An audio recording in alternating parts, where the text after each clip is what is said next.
Vous vous réveillez le matin et vous sentez cette fatigue qui semble venir de l'intérieur, ce poids dans le corps qui ne disparaît pas, même après une nuit entière de sommeil. Vous vous regardez dans le miroir et voyez ce gonflement, ce ventre qui a pris du volume sans que vous ayez tant changé votre alimentation, et là une pointe d'inquiétude vous saisit. Après 60 ans, vous avez réalisé que votre corps ne répond plus comme avant, que le moindre faux pas coûte cher, et quand le médecin vous a dit que vous aviez de la graisse dans le foie, le monde a semblé s'écrouler. Parce que ce n'est pas juste un autre diagnostic, c'est la peur que cela évolue vers quelque chose de pire. C'est l'angoisse de penser que vous ne serez peut-être plus là pour voir vos petits-enfants grandir. C'est cette amère sensation que vous auriez dû mieux prendre soin de vous avant. Et le pire, c'est que beaucoup de gens vous disent de faire un régime, de faire de l'exercice, mais personne ne vous explique vraiment comment y parvenir à votre âge, avec vos limitations, avec votre routine. Vous vous sentez perdu, seul dans ce combat, essayant de découvrir ce qui fonctionne vraiment pendant que le temps passe et que l'inquiétude ne fait qu'augmenter. Mais, et si je vous disais qu'il existe une boisson simple, accessible, que les personnes de plus de 60 ans utilisent pour réduire la graisse dans le foie, de manière prouvée par la science, quelque chose que vous pouvez commencer dès aujourd'hui sans avoir à bouleverser votre vie? Une étude publiée récemment dans la revue scientifique Nutrient a révélé quelque chose qui a surpris même les chercheurs les plus expérimentés. Des personnes de plus de 60 ans atteintes de stéatose hépatique qui ont consommé une boisson spécifique chaque jour pendant 12 semaines ont vu leur graisse accumulée dans le foie réduire jusqu'à 35%, et le plus impressionnant, c'est que cette boisson n'est ni un médicament coûteux, ni un supplément d'importé, rien que vous deviez chercher dans des magasins spécialisés. C'est quelque chose de si simple et de si puissant qu'une fois que vous le découvrirez, vous vous demanderez pourquoi personne ne vous l'a dit avant. Je m'appelle Dr Roberto Andrade, je suis hépatologue depuis plus de 20 ans, spécialisé dans les maladies du foie, et aujourd'hui, je vais vous montrer exactement quelle est cette boisson, comment elle agit dans votre organisme après 60 ans, et le protocole complet pour que vous puissiez commencer à inverser la graisse dans votre foie dès cette semaine. Mais avant de vous révéler quelle est cette boisson, je dois vous faire comprendre une chose très importante. Si vous êtes arrivé jusqu'ici, c'est que vous êtes vraiment engagé envers la santé de votre foie, et cela me rend heureux. J'ai créé cette chaîne justement pour des personnes comme vous, qui ne veulent pas simplement entendre qu'elles ont de la graisse dans le foie, et c'est tout, mais qui veulent comprendre ce qui se passe, qui veulent des solutions réelles, qui veulent retrouver la santé. Chaque semaine, je vous apporte des informations actualisées, basées sur les recherches les plus récentes, des choses que de nombreux médecins ne savent pas encore ou n'ont pas le temps d'expliquer en consultation. Abonnez-vous à la chaîne et activez la cloche, car je vais vous guider dans ce parcours de rétablissement de votre foie. Vous n'êtes pas seul dans cette démarche, et ensemble, nous allons inverser cette situation. Maintenant, laissez-moi vous raconter l'histoire de Madame Martha, une patiente qui est venue à mon cabinet à 67 ans, complètement désespérée. Elle avait découvert 6 mois auparavant qu'elle souffrait de stéatose hépatique de grade 2. Ses enzymes TGO et TGP étaient respectivement à 78 et 92, bien au-dessus de la normale. Ce qui a le plus frappé, ce ne sont pas seulement les chiffres, mais son regard, ce regard de quelqu'un qui avait déjà tout essayé sans voir de résultat. Elle m'a raconté qu'elle se réveillait chaque nuit avec cette sensation de lourdeur dans le côté droit, qu'elle ne pouvait plus monter les escaliers sans être essoufflée, qu'elle avait pris 12 kilos ces 2 dernières années sans comprendre pourquoi. Madame Martha m'a dit quelque chose que je n'oublierai jamais. Elle a dit qu'elle avait l'impression de décevoir sa famille, qu'elle avait peur de devenir un fardeau, d'avoir besoin de soins spéciaux, de ne plus pouvoir jouer avec ses petits-enfants. Elle avait essayé plusieurs régimes, avait coupé le sucre, avait réduit le sel, mais son foie me restait gras. Ses enzymes continuaient d'être élevées et sa frustration ne faisait qu'augmenter.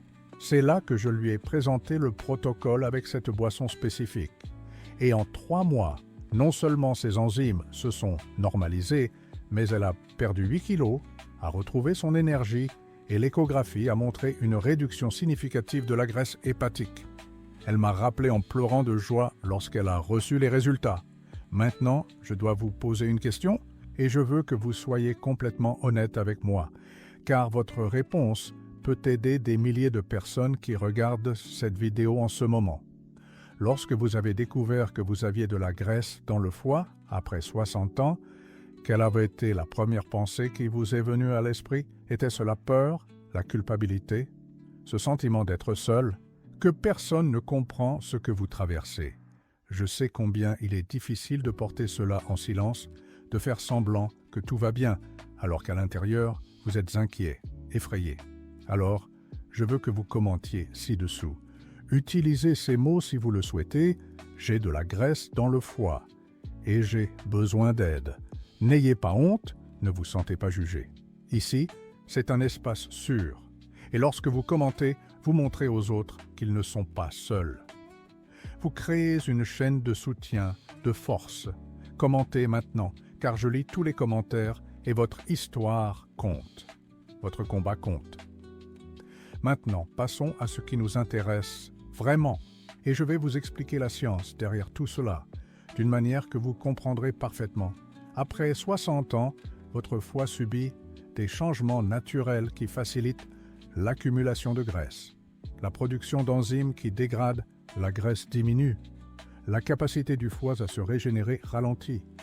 Et la résistance à l'insuline, c'est-à-dire lorsque les cellules du corps cessent de bien répondre à l'hormone qui régule le sucre dans le sang, augmente considérablement. Cela crée un cercle vicieux, car plus vous avez de résistance à l'insuline, plus la graisse s'accumule dans le foie, et plus il y a de graisse dans le foie, plus la résistance à l'insuline s'aggrave. C'est comme une boule de neige dévalant la montagne. Et si vous ne faites rien pour interrompre ce cycle, la stéatose simple peut évoluer vers la stéatohépatite, qui est lorsque le foie commence à s'enflammer, et de là à la fibrose et même à la cirrhose, il n'y a qu'un pas. Mais voici la bonne nouvelle. La boisson que je vais vous révéler agit directement en brisant ce cycle, en améliorant la sensibilité à l'insuline, en réduisant l'inflammation hépatique et en activant des enzymes qui brûlent littéralement la graisse à l'intérieur des cellules du foie.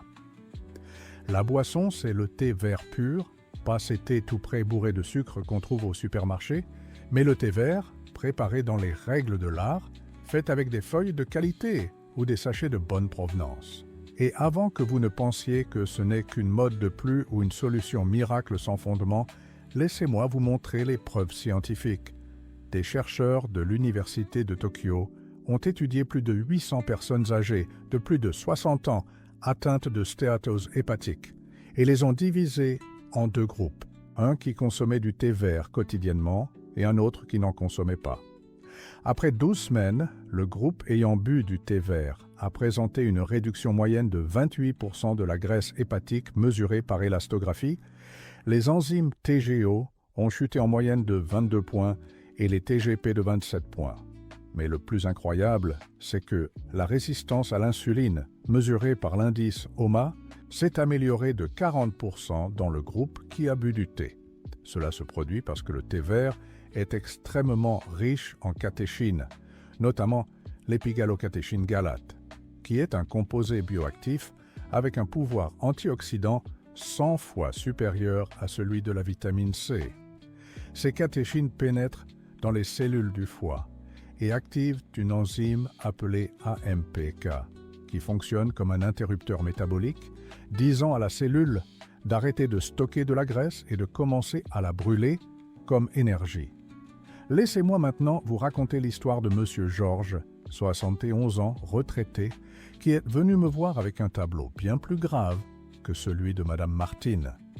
Il avait une stéatose hépatique de grade 3, évoluant presque vers une stéatohépatite, avec un TGO à 95 et un TGP à 110, des triglycérides à des niveaux astronomiques, une glycémie à jeun à 128, déjà en prédiabète. Monsieur Georges me disait qu'il n'en pouvait plus de ressentir cette fatigue absurde, qu'il y avait des jours où il n'arrivait même pas à aller à la boulangerie du coin, que son ventre était tellement gonflé qu'il ne rentrait plus dans ses pantalons. Il m'a aussi avoué qu'il buvait socialement, environ 3 verres de bière chaque week-end, et qu'il mangeait beaucoup de fritures parce qu'il vivait seul et n'avait pas la patience de cuisiner des plats plus sains. Contrairement à Madame Martine, Monsieur Georges était plus résistant au changement. Il pensait qu'à son âge, il ne servait plus à rien de changer ses habitudes. C'est alors que je lui ai fait une proposition simple. Commencez par boire 3 tasses de thé vert par jour, une le matin, une après le déjeuner et une en milieu d'après-midi, et voyons ce qui se passe. Je ne lui ai même pas demandé de tout changer d'un coup, juste ça. 6 mois plus tard, Monsieur Georges est revenu au cabinet, pratiquement méconnaissable. Il avait perdu 14 kilos, ses enzymes s'étaient normalisées complètement, TGO à 32 et TGP à 38, et le meilleur dans tout ça, c'est qu'il m'a dit avoir ressenti tellement d'amélioration qu'il avait arrêté la bière de lui-même et commencé à cuisiner chez lui, parce qu'il avait enfin l'énergie et la disposition pour le faire. Le secret réside dans le dosage et la méthode de préparation, et c'est quelque chose que beaucoup de gens ignorent. Il ne sert à rien de boire une tasse de thé vert n'importe comment et de penser que ça va résoudre le problème. Premièrement, vous devez utiliser de l'eau entre 70 et 80 degrés. Pas de l'eau bouillante, car l'eau trop chaude détruit les catéchines, qui sont justement les composés qui vont aider votre foie. Deuxièmement, vous devez laisser la feuille ou le sachet infuser pendant au moins 3 minutes, mais pas plus de 5 minutes, car après cela, le thé devient très amer et vous perdez une partie des bienfaits. Troisièmement, et c'est très important, vous devez le boire à jeun ou au moins 30 minutes avant les repas, car ainsi l'absorption des catéchines est beaucoup plus importante. Et quatrièmement, la dose idéale pour les personnes de plus de 60 ans atteintes de graisse au foie est de 3 à 4 tasses par jour, réparties tout au long de la journée, pas toutes d'un coup. Chaque tasse doit contenir entre 200 et 250 ml. Si vous faites cela religieusement pendant 90 jours, vous verrez une transformation réelle et mesurable dans vos analyses de sang et votre bien-être général. Mais je sais que vous devez vous poser quelques questions maintenant. Le thé vert contient-il de la caféine et peut-il me rendre agité? Oui, il contient de la caféine, mais en quantité modérée, environ 30 à 50 mg par tasse, bien moins qu'une tasse de café qui en contient 80 à 100 mg. Et la caféine du thé vert est accompagnée d'un acide aminé appelé L-théanine, qui favorise la relaxation sans provoquer de somnolence. Vous restez donc alerte, mais calme en même temps. Une autre question fréquente, puis-je boire du thé vert si je prends des médicaments pour la pression ou le diabète? Dans la plupart des cas, oui, mais vous devez toujours en parler à votre médecin avant de commencer, car le thé vert peut potentialiser l'effet de certains médicaments, notamment les anticoagulants. Et si je n'aime pas le goût, vous pouvez ajouter quelques gouttes de citron, qui non seulement améliorent le goût, mais augmentent aussi l'absorption des catéchines jusqu'à 13 fois, selon les études. N'ajoutez simplement pas de sucre, de miel ou d'édulcorant, car cela annulera une bonne partie des bienfaits.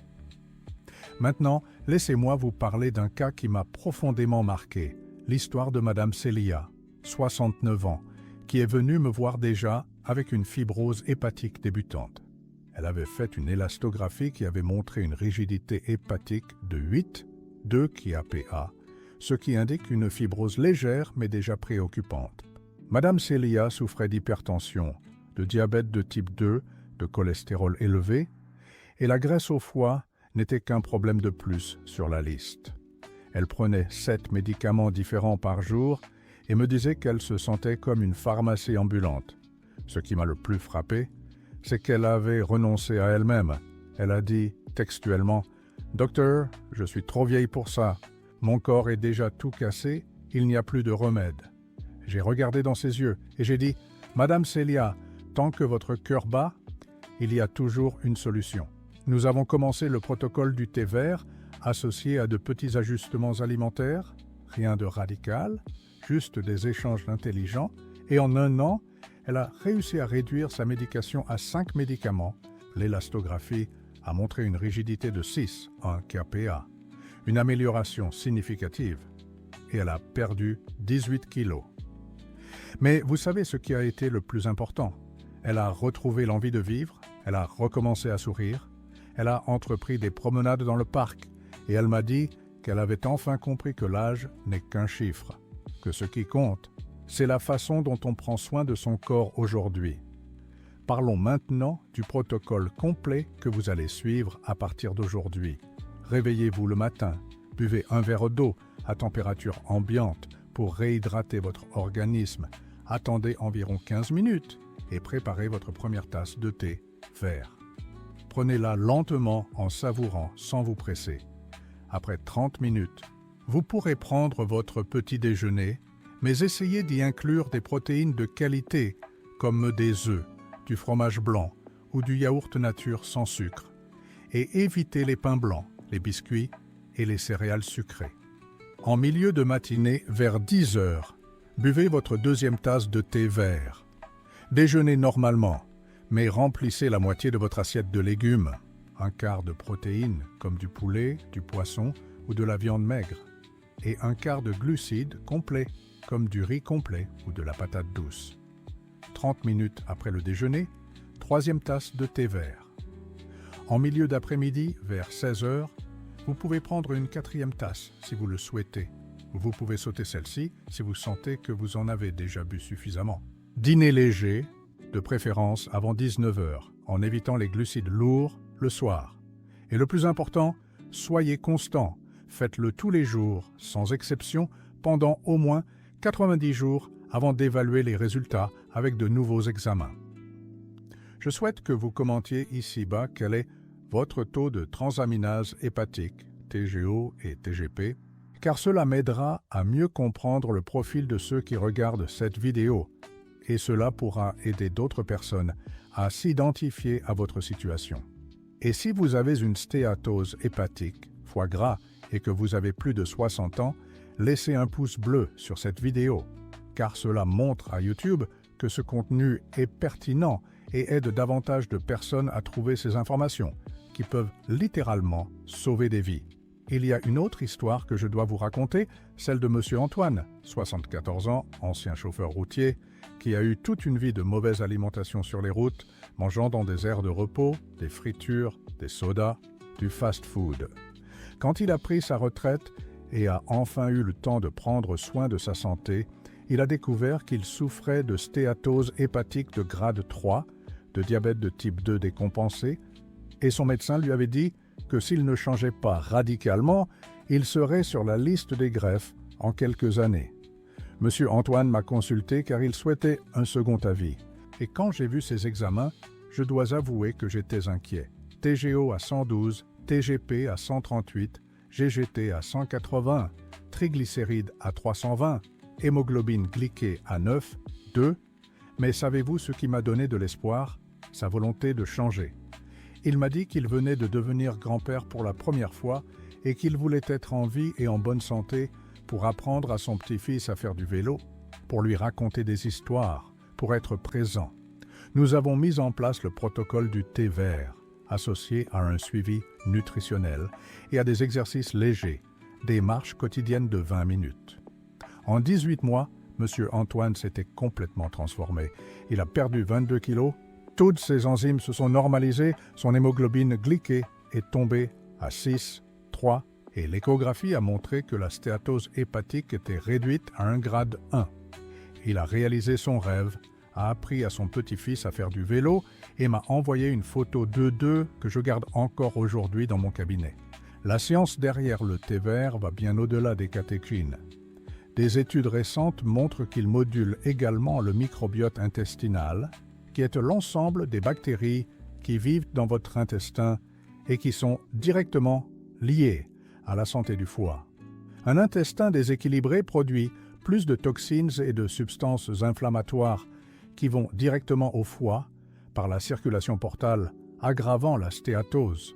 Le thé vert agit comme un prébiotique, nourrissant les bonnes bactéries et réduisant les mauvaises, créant un environnement intestinal plus sain. De plus, il réduit le stress oxydatif, qui est l'accumulation de radicaux libres qui endommagent les cellules du foie, et augmente la production de glutathion, qui est l'antioxydant le plus puissant produit par le corps lui-même. Tout cela, ensemble, crée un environnement favorable pour que le foie puisse se régénérer et éliminer la graisse accumulée. Pour récapituler tout ce que vous avez appris aujourd'hui, après 60 ans, le foie devient plus vulnérable à l'accumulation de graisse en raison de la réduction des enzymes, de l'augmentation de la résistance à l'insuline et de la diminution de la capacité régénératrice.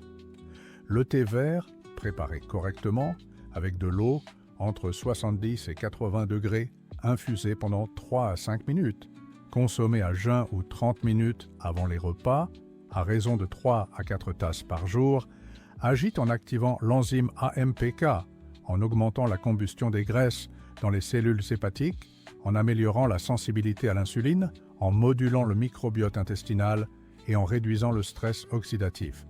Les résultats apparaissent généralement entre 8 et 12 semaines, mais la constance est fondamentale. Vous devez le faire tous les jours, sans faute, et le combiner avec une alimentation plus équilibrée et une forme d'activité physique, même s'il ne s'agit que d'une marche légère. Si vous vous demandez s'il existe des contre-indications, oui. Les personnes souffrant de problèmes hépatiques graves comme une hépatite active ou une cirrhose avancée doivent éviter ou ne consommer que sous surveillance médicale, car l'excès de catéchine peut surcharger un foie déjà très affaibli. Les femmes enceintes et allaitantes doivent également éviter par précaution. Et les personnes souffrant d'insomnie sévère doivent boire la dernière tasse, au plus tard à 16 heures, afin de ne pas perturber leur sommeil. En dehors de cela, le thé vert est sûr et extrêmement bénéfique pour l'immense majorité des personnes de plus de 60 ans souffrant de stéatose hépatique. Je souhaite que vous partagiez cette vidéo avec ceux que vous aimez, avec cet ami ou ce membre de votre famille qui, vous le savez, souffre de stéatose hépatique et ne sait pas quoi faire. Souvent, une information simple comme celle-ci peut changer complètement la trajectoire de santé d'une personne. Et commentez ici-bas si vous avez déjà essayé de renverser votre stéatose hépatique sans succès, car je veux comprendre quelles sont vos plus grandes difficultés afin de pouvoir proposer davantage de contenu qui aide réellement. Avant que je ne termine, laissez-moi vous raconter une dernière chose qui pourrait faire la différence pour votre succès. Beaucoup de gens commencent motivés, boivent de leur thé religieusement pendant 2 ou 3 semaines, mais ensuite se découragent parce qu'ils ne voient pas de résultats immédiats. Vous devez comprendre que le foie n'a pas accumulé de graisse du jour au lendemain, cela a pris des mois, voire des années, donc la guérison est également progressive. Les premiers signes d'amélioration, vous les sentirez dans votre corps avant même de les voir dans les examens. Plus d'énergie, moins de fatigue, une meilleure digestion, une diminution des gonflements. Ce sont les signes que cela fonctionne. Mais les analyses de sang ne montreront une amélioration significative qu'après 8 à 12 semaines et l'échographie peut prendre jusqu'à 6 mois pour montrer une réduction claire de la graisse. Par conséquent, n'abandonnez pas en chemin. Faites confiance au processus, soyez patient avec vous-même et rappelez-vous que chaque tasse de thé vert que vous buvez est un pas vers une santé pleine et entière. Dans la prochaine vidéo, je vais vous présenter les 5 aliments que vous devez éliminer complètement de votre alimentation si vous voulez inverser la stéatose hépatique après 60 ans, et certains d'entre eux vont vous surprendre car ils sont considérés comme sains par la majorité des gens. Ne manquez pas ça, car cette information pourrait être ce qu'il vous manquait pour enfin réussir à éliminer la graisse de votre foie. Une salutation, prenez bien soin de vous et à bientôt.